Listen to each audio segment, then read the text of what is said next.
हाय बच्चों। हमारा अगला टॉपिक है प्रोकैरियोटिक सेल, प्रोकैरियोटिक कोशिका। देखो प्यारे बच्चों, क्या लिखा हुआ है कि प्रोकैरियोटिक कोशिकाएं जीवाणु, बैक्टीरिया, नील हरित शैवाल, ब्लू ग्रीन एल्गी, जिसको साइनोबैक्टीरिया भी बोलते हैं। क्या बोलते हैं? साइनोबैक्टीरिया। किसको बोलते हैं? ब्लू ग्रीन एल्गी को, BGA। माइकोप्लाज्मा, हमने बोला था कि सबसे छोटी कोशिका होती है। और एक अलग टाइप का माइकोप्लाज्मा जिसका नाम है प्लूरोनिमोनिया समजीव, जिसकी साइज थी 0.1 माइक्रोमीटर। सामान्यतया ये यूकैरियोटिक कोशिकाओं से बहुत छोटी होती है। जो प्रोकैरियोटिक कोशिकाएं होती है उनकी साइज जो होगी वो यूकैरियोटिक सेल से बहुत ही ज़्यादा छोटी होगी और काफ़ी तेज़ी से विभाजित होगी। अपन को पता है कि इनके अंदर कुछ है ही नहीं राइबोसोम के अलावा, तो इसीलिए इनका जो विभाजन होगा बहुत ही जल्दी होगा, क्योंकि डिस्ट्रीब्यूशन में इतना टाइम ही नहीं लगेगा। माप का आकार काफी भिन्न होता है। जीवाणु के 4 मूल आकार होते हैं। एक तो दंडाकार, कैसा? ऐसा, दंड के जैसा। आई बात समझ में? और फ्लैजिला हो गए तो ये फ्लैजिला। गोलाकार, कोकस, कोशाकार, विब्रियो और सर्पिल स्पाइरल। आई बात समझ में? और अगर फ्लैजिला हो गए तो ऐसे। वापिस से मैं आपको बता रहा हूँ, प्रोकैरियोटिक कोशिकाओं में जीवाणु होते हैं, नील हरित शैवाल होती है, माइकोप्लाज्मा होते हैं और प्लूरोनिमोनिया लाइक ऑर्गेनिज्म, प्लूरोनिमोनिया सब जीव मिलते हैं। ये यूकैरियोटिक कोशिकाओं से बहुत छोटी होती है और काफी तेजी से विभाजित होती है। माप का आकार काफी भिन्न होती है। जीवाणु के 4 मूल आकार है। एक तो दंडाकार, दंड के जैसा, जिसको हम बेसिलस बोलते हैं। गोलाकार, जिसको कोकस बोला जाता है। कोशाकार, जिसको विब्रियो बोला जाता है। और सर्पिल स्पाइरल। आई बात समझ में? प्रोकैरियोटिक कोशिका का मूलभूत संगठन आकार व कार्य में विभिन्नता के बावजूद एक सा होता है। कितने भी अलग अलग टाइप की प्रोकैरियोटिक कोशिकाएं हो, उनका स्ट्रक्चर, उनका शेप, उनका वर्क भले कैसा ही हो, उनका जो संगठन है वो लगभग एक जैसा ही होगा। आई बात समझ में? क्योंकि उनमें कुछ ऑर्गेनल तो है ही नहीं। सभी प्रोकैरियोटिक कोशिकाओं में कोशिका भित्ति होती है। सारे के सारे प्रोकैरियोटिक कोशिका में और प्लांट्स में कोशिका भित्ति होगी, जो कहाँ होगी? कोशिका झिल्ली के ऊपर की साइड में। आई बात समझ में? जो कोशिका झिल्ली से घिरी हुई रहेगी। तो आउटर मोस्ट स्ट्रक्चर कौन सा है? कोशिका भित्ति। जैसे ये कोशिका झिल्ली है, यस या नो? फिर उसके ऊपर कोशिका भित्ति। तो लाइन तो हमारी सही कह रही है, जो कोशिका भित्ति है ये कोशिका झिल्ली से घिरी हुई है। केवल माइकोप्लाज्मा को छोड़कर कई बार नीट में आया है, माइकोप्लाज्मा में सेल वॉल एब्सेंट रहती है। माइकोप्लाज्मा में सेल वॉल एब्सेंट, कोशिका भित्ति अनुपस्थित होती है। किसमें? माइकोप्लाज्मा में। देखो बच्चों, कोशिका में साइटोप्लाज्मा एक तरल मैट्रिक्स के रूप में भरा हुआ रहता है। और हमने इससे पहले वाले पार्ट में देखा था कि जो साइटोप्लाज्मा है वो हमारा सेमी फ्लूइड स्ट्रक्चर है, जेली जैसा स्ट्रक्चर है। और जहाँ पे क्या हो रही थी? केमिकल रिएक्शन हो रही थी। और उस केमिकल रिएक्शन की वजह से, रासायनिक अभिक्रियाओं की वजह से वो जो सेल थी हमारी जीव अवस्था, लिविंग स्टेट में थी। आई बात समझ में? इनमें कोई स्पष्ट विभेदित केंद्रक नहीं पाया जाता। इनमें स्पष्ट केंद्रक नहीं पाया जाता। केंद्रक जो होता है वो नग्न होता है, मतलब केंद्रक झिल्ली से घिरा हुआ नहीं होगा। इनमें कोई स्पष्ट विभेदित केंद्रक नहीं पाया जाता। आनुवांशिक पदार्थ मुख्य रूप से नग्न, झिल्ली रहित, नग्न व केंद्रक झिल्ली द्वारा परिपद नहीं होता है। तो जो हमारा जो हमारा अनुवांशिक पदार्थ जो डीएनए होगा वो हमारा इस टाइप से होगा, ठीक है, या ऐसे होगा।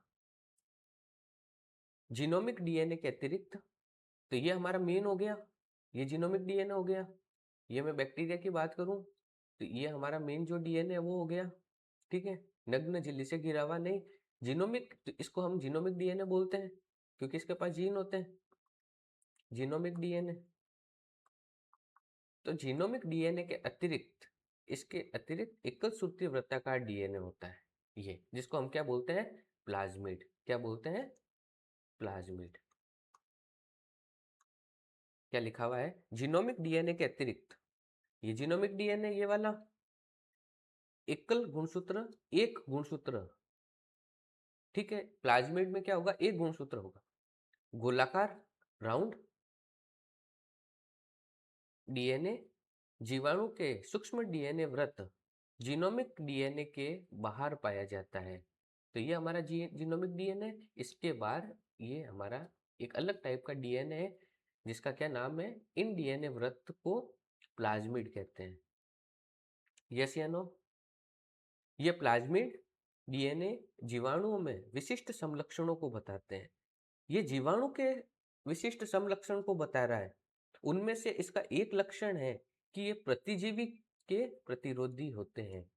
मतलब जो हम एंटीबायोटिक लेते हैं, उस एंटीबायोटिक से बैक्टीरिया की रक्षा करने का काम कौन करता है, प्लाज्मिड करता है। यस या नो, आई बात समझ में।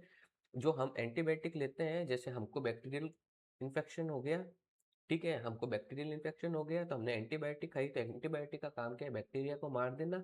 लेकिन बैक्टीरिया, उस बैक्टीरिया की सुरक्षा कौन करता है, प्लाज्मिड करता है।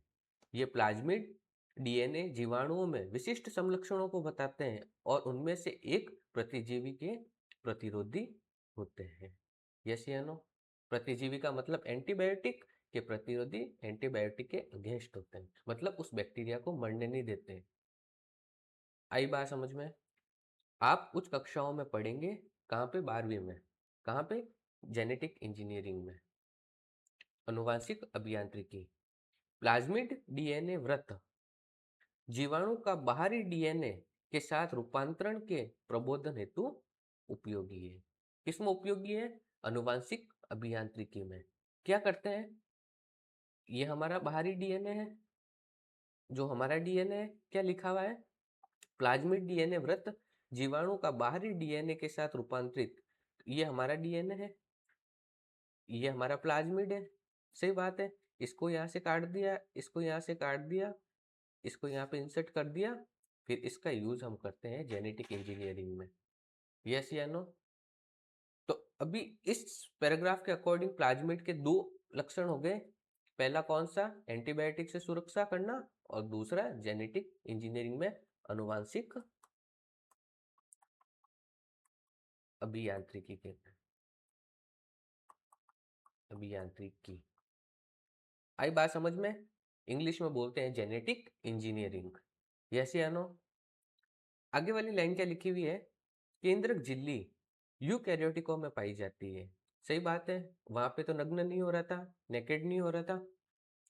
राइबोसोम के अलावा प्रोकैरियोटिकों में यूकैरियोटिक अंगक नहीं पाए जाते। सही बात है यार, endoplasmic reticulum, Golgi body, mitochondria, chloroplast, ये सब कुछ भी नहीं था यूकैरियोट, ये जो प्रोकैरियोटिक सेल में, और यूकैरियोटिक सेल में सब कुछ मिल रहा था। प्रोकैरियोटिकों में कुछ विशेष प्रकार के अंतर्विष्ट मिलते हैं, कुछ विशिष्ट प्रकार के अंतर्विष्ट मिलते हैं, उनका काम है स्टोरेज करना फूड का। आई बात समझ में। प्रोकैरियोटिक की यह विशेषता है कि उनमें कोशिका झिल्ली एक विशिष्ट विभेदित आकार में मिलती है। प्रोकैरियोटिक की कोशिका झिल्ली एक विशिष्ट विभेदित आकार में मिलती है जिसको हम मीजोजोम कहते हैं। कोशिका झिल्ली में वलन मिलते हैं बेसिकली। आई बात समझ में। कोशिका झिल्ली में वलन मिलते हैं।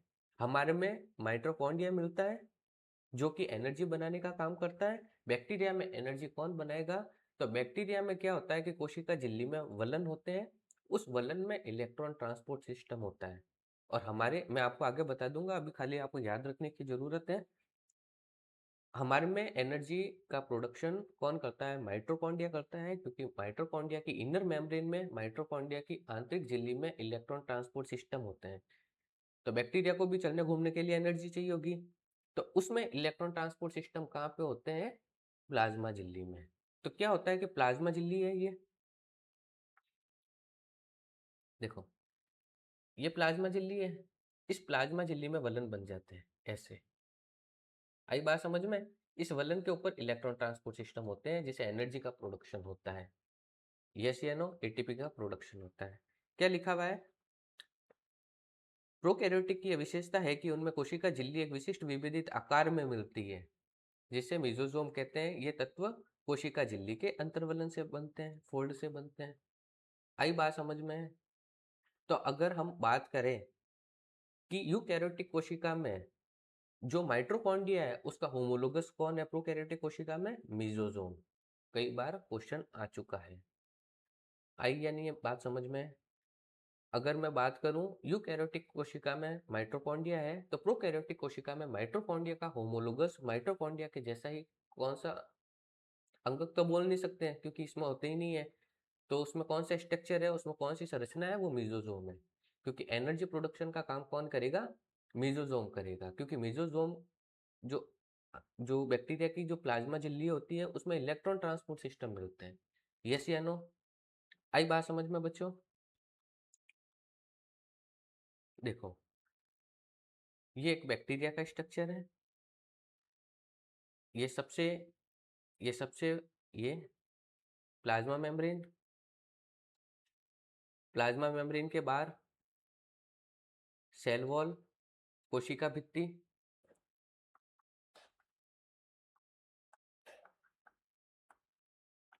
और ये कोशिका झिल्ली। इसके बाद ये कैप्सूल एक स्ट्रक्चर होता है, वो मैं आगे बता दूंगा क्या होता है।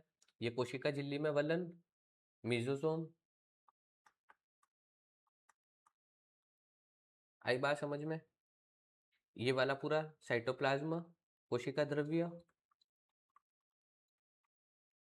बाकी और मैं आगे आपको बता दूंगा। ये छोटे छोटे राइबोसोम जो झिल्ली रहित कोशिकांग है।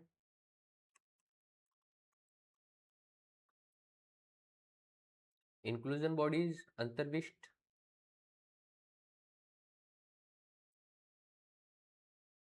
अंतर्विष्ट पिंड, न्यूक्लियोइड जो हमारा नग्न डीएनए, जिसको क्या बोला? न्यूक्लियोइड बोला।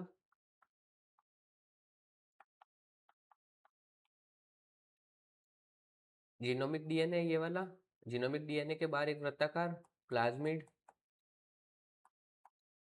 ये पीली, ये फ्लैजिला कशाप। आई बात समझ में?